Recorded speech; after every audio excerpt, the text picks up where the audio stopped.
आज हम बात करेंगे कि मंदिर में रखा हुआ लोटा जल क्यों इतना महत्वपूर्ण है और उसे किस सही तरीके से उपयोग में लाना चाहिए। साथ ही हम ये भी जानेंगे कि मंदिर में लोटा किस धातु का होना चाहिए, क्या पीतल, तांबा या कुछ और। कई लोग इस बारे में अनजाने में गलतियां कर देते हैं और बाद में उन्हें पछताना पड़ता है। आज के प्रवचन में हम आपको बताएंगे कि इन गलतियों से कैसे बचें, क्योंकि इससे नुकसान हो सकता है।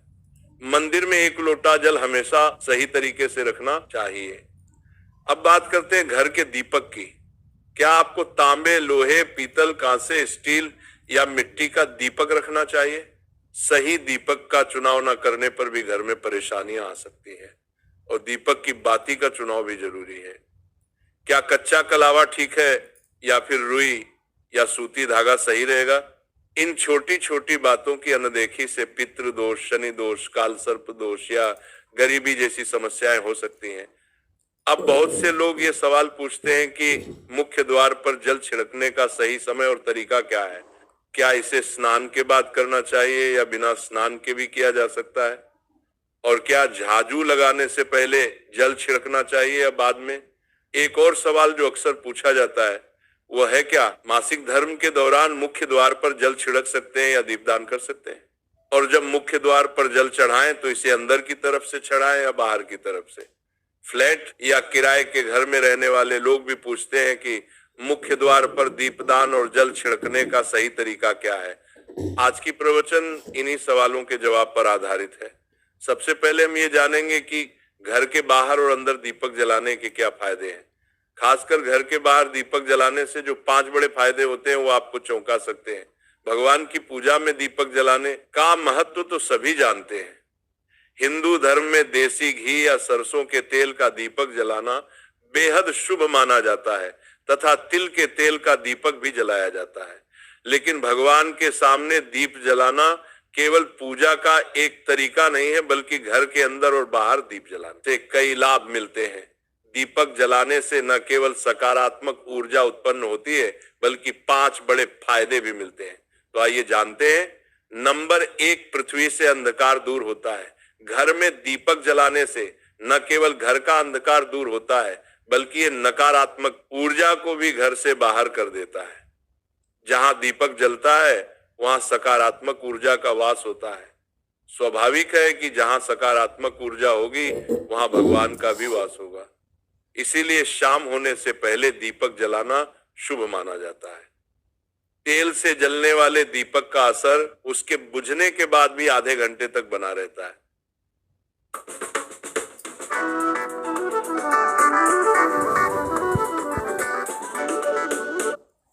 बुझने के बाद भी आधे घंटे तक बना रहता है, जबकि शुद्ध देसी घी का दीपक वातावरण को करीब 4 घंटे तक सकारात्मक रखता है।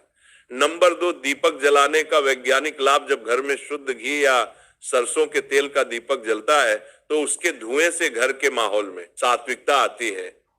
यह धुआं हानिकारक कणों को नष्ट करता है और वातावरण को शुद्ध बनाता है। नंबर 3, सुख समृद्धि का वास। जिस घर में भगवान के सामने दीप जलाया जाता है वहां माता लक्ष्मी की कृपा बनी रहती है। ऐसे घर में सुख समृद्धि का वास होता है। दीपक को पूर्व दिशा में रखने से व्यक्ति दीर्घायु होता है और उत्तर दिशा में रखने से धन संपन्नता बढ़ती है। दीपक न केवल घर के अंधकार को दूर करता है, बल्कि हमारे जीवन को भी प्रकाश की ओर ले जाता है। नंबर 4, बीमारियों को दूर भगाने में मदद। घर में दीपक जलाने से बीमारियां आसपास नहीं भटकती। परिवार के सभी सदस्यों को स्वास्थ्य लाभ मिलता है। खासकर अगर दीपक के साथ एक लौंग भी जला दी जाए तो इसका असर 2 गुना हो जाता है। यह त्वचा संबंधी बीमारियों को दूर करने में मदद करता है। नंबर 5, शुभ शक्तियों को आकर्षित करना। सनातन धर्म के अनुसार जिस घर में सुबह शाम दीप जलाया जाता है वहां कभी अंधकार नहीं होता। ऐसा घर शुभ शक्तियों को आकर्षित करता है। जलता हुआ दीपक शुभ शक्तियों को चुंबक की तरह खींचता है, जो घर के लिए अत्यंत लाभकारी होता है। अब जानते हैं कि मुख्य द्वार पर जल छिड़कने का सही समय और विधि क्या है। अगर आप मुख्य द्वार पर जल चढ़ाते हैं तो आपको ये ध्यान रखना है कि जल को रात में सोने से पहले एक पात्र में भरकर रखना चाहिए। आप कोई भी पात्र ले सकते हैं, जैसे तांबे, पीतल, स्टील या चांदी का। यदि गंगा जल उपलब्ध हो तो उसे थोड़ी मात्रा में डालें और फिर शुद्ध जल से पात्र भर दें। अगर गंगा जल नहीं है तो केवल शुद्ध जल भी पर्याप्त है। इस जल से भरे पात्र को अपने घर की रसोई में रख दीजिए। सुबह उठकर इस जल का छिड़काव अपने घर के मुख्य द्वार पर करें। मुख्य द्वार पर सुबह सबसे पहले छिड़का गया जल घर की सभी समस्याओं को दूर करता है। यदि आप नकारात्मक ऊर्जा, मानसिक परेशानी, आर्थिक तंगी या वास्तु दोष से परेशान है तो ये उपाय आपकी मदद करेगा। रसोई में रखा जल मुख्य द्वार पर छिड़कने से आपके घर की परेशानियां समाप्त हो सकती हैं। ये उपाय न केवल वास्तु दोष और पितृ दोष को समाप्त करता है, बल्कि तंत्र मंत्र या बुरी नजर के प्रभाव को भी खत्म करने में सहायक है। इस उपाय को नियमित करने से घर में सुख समृद्धि बनी रहती है और बीमारियों से भी मुक्ति मिलती है। आपको ये जल सूर्योदय से पहले मुख्य द्वार पर छिड़कना चाहिए। अगर सूर्योदय के बाद आप मुख्य द्वार को अन्य जल से धोना चाहे तो ये कोई समस्या नहीं है, लेकिन ये विशेष जल सूर्योदय से पहले ही छिड़क दिया जाना चाहिए। अब कई लोग पूछते हैं कि क्या ये जल छिड़कने से पहले स्नान करना जरूरी है या जल का छिड़काव अपने घर के मुख्य द्वार पर करें। मुख्य द्वार पर सुबह सबसे पहले छिड़का गया जल घर की सभी समस्याओं को दूर करता है। यदि आप नकारात्मक ऊर्जा, मानसिक परेशानी, आर्थिक तंगी या वास्तु दोष से परेशान है तो ये उपाय आपकी मदद करेगा। रसोई में रखा जल मुख्य द्वार पर छिड़कने से आपके घर की परेशानियां समाप्त हो सकती हैं। ये उपाय न केवल वास्तु दोष और पितृ दोष को समाप्त करता है, बल्कि तंत्र मंत्र या बुरी नजर के प्रभाव को भी खत्म करने में सहायक है। इस उपाय को नियमित करने से घर में सुख समृद्धि बनी रहती है और बीमारियों से भी मुक्ति मिलती है। आपको ये जल सूर्योदय से पहले मुख्य द्वार पर छिड़कना चाहिए। अगर सूर्योदय के बाद आप मुख्य द्वार को अन्य जल से धोना चाहे तो ये कोई समस्या नहीं है, लेकिन ये विशेष जल सूर्योदय से पहले ही छिड़क दिया जाना चाहिए। लोन के लिए कुछ कागज कम हुए तो क्या? नियत से बनाया है तो नियत से बढ़ोगे भी। पिरामल फाइनेंस पहले ही छिड़क दिया जाना चाहिए। अब कई लोग पूछते हैं कि क्या ये जल छिड़कने से पहले स्नान करना जरूरी है या बिना स्नान किए भी इसे किया जा सकता है। देखिए, जो जल हम सुबह मुख्य द्वार पर छिड़कते हैं वो एक महत्वपूर्ण उपाय है। इसे स्नान करने के बाद करना आवश्यक नहीं है। सुबह जल्दी उठे, सबसे पहले रसोई में जाएं और पहले से रखे जल को लेकर मुख्य द्वार पर जाएं। मुख्य द्वार खोलें और इस जल का छिड़काव करें। जल छिड़कते समय अपने पितरों और माँ लक्ष्मी का ध्यान जरूर करें। ऐसा कहा जाता है कि सुबह सुबह माँ लक्ष्मी हर घर के द्वार पर आती है। जिन घरों के द्वार खुले होते हैं और जहां जल का छिड़काव किया गया होता है वहां माँ लक्ष्मी प्रवेश करती है। जल छिड़कते समय अपने मन में माँ लक्ष्मी से प्रार्थना करें, माँ लक्ष्मी कृपया मेरे घर में प्रवेश करें, मैं आपका स्वागत करने के लिए तैयार हूं। इसके बाद पितरों का ध्यान करें, क्योंकि घर की दहलीज को पितरों का वास स्थान माना जाता है। जब आप दहलीज पर जल छिड़कते हैं तो पितर प्रसन्न होते हैं और उनका आशीर्वाद आपको मिलता है। स्नान करने की आवश्यकता नहीं है, आप बिना स्नान किए भी ये कार्य कर सकते हैं। अब आपके अगले प्रश्न की बात करें, क्या जल का छिड़काव झाड़ू लगाने के बाद करना चाहिए या पहले? इसका उत्तर यह है कि सुबह उठने के बाद सबसे पहला कार्य जल का छिड़काव करना चाहिए। इसके बाद आप झाड़ू लगा सकते हैं। सुबह उठते ही सबसे पहले बिस्तर पर बैठकर अपने दोनों हथेलियों को देखें और माँ लक्ष्मी का ध्यान करें। यदि चाहे तो निम्न मंत्र का उच्चारण कर सकते हैं। कराग्रे वस्ते लक्ष्मी कर मध्य सरस्वती कर मूल तू ब्रह्मा प्रभाते कर दर्शनम। फिर दोनों हाथ जोड़कर देवी देवताओं को प्रणाम करें। इसके बाद हाथ से धरती को स्पर्श कर प्रणाम करें और धीरे से अपना दाहिना पांव जमीन पर रखें। फिर रसोई में जाकर जल लें और मुख्य द्वार पर जल छिड़कें। जल छिड़कते समय माँ लक्ष्मी और पितरों का ध्यान अवश्य करें। उसके बाद आप अपने घर के अंदर आकर अपनी दिनचर्या जैसे झाड़ू लगाना, स्नान करना आदि कर सकते हैं। अब कुछ लोगों का यह सवाल होता है कि क्या जल छिड़कने के बाद मुख्य द्वार की सफाई की जा सकती है? तो हाँ, आप ऐसा कर सकते हैं। पहले रसोई में रखा जल मुख्य द्वार पर छिड़क दें। इसके बाद अतिरिक्त पानी लेकर मुख्य द्वार की अच्छे से सफाई झाड़ू या पानी से कर सकते हैं। कुछ लोग पूछते हैं कि अगर वे फ्लैट या किराए के कमरे में रहते हैं तो जल का छिड़काव और दीपदान कहाँ करें? तो इसका उत्तर यह है कि आप जहां रहते हैं वहां के मुख्य द्वार को ही माने। मतलब जिस दरवाजे पर आपका नाम लिखा हो या नेम प्लेट लगी हो वही जल छिड़कें और दीपदान करें। अगर आपके पास एक ही कमरा है तो कमरे के दरवाजे को मुख्य द्वार माने और वहीं पर यह उपाय करें। अब अगला सवाल यह है कि क्या मासिक धर्म के दौरान मुख्य द्वार पर जल छिड़का जा सकता है और दीपदान किया जा सकता है? जल छिड़कने के लिए मासिक धर्म का कोई असर नहीं होता। आप जल छिड़क सकती हैं, लेकिन दीपदान कार्मिक पूजा में आता है जो बिना शुद्धता के नहीं किया जा सकता। इसका मतलब यह है कि मासिक धर्म समाप्त होने के बाद ही दीपदान करें। इसके अलावा कुछ लोग पूछते हैं कि मंदिर में जल रखना जरूरी है या नहीं और रखा हुआ जल क्या करना चाहिए। तो शास्त्रों के अनुसार घर के मंदिर में एक लोटा जल रखना बहुत जरूरी है। जल ऊर्जा को संचित करता है। जब आप पूजा करते हैं, मंत्र जपते हैं या भगवान से प्रार्थना करते हैं तो इन सभी की ऊर्जा उस जल में समाहित हो जाती है। यही कारण है कि मंदिर में जल रखना आवश्यक है।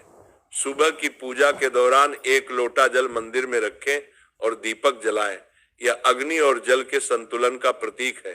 पूजा के बाद इस जल का उपयोग शुभ कार्यों में करें, जैसे पौधों में डालना या घर में छिड़काव करना।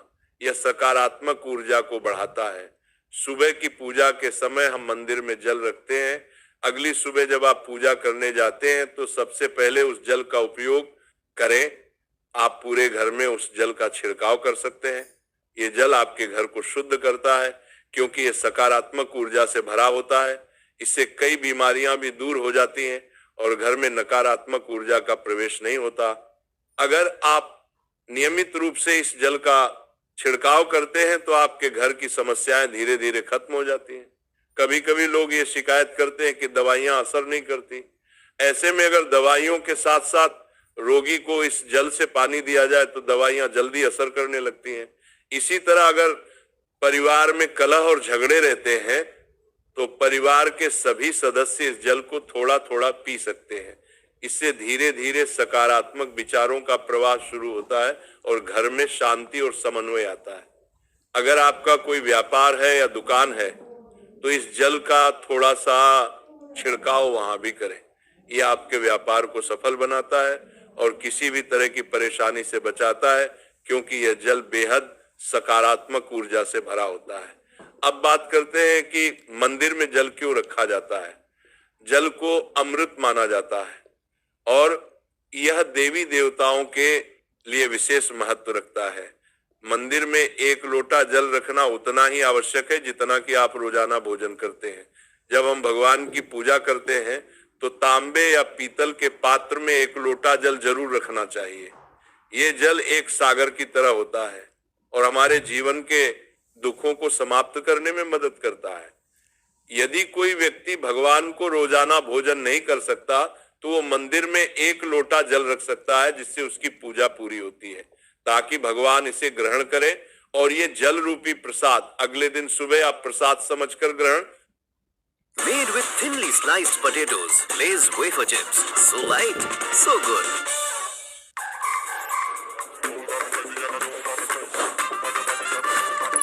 So fast.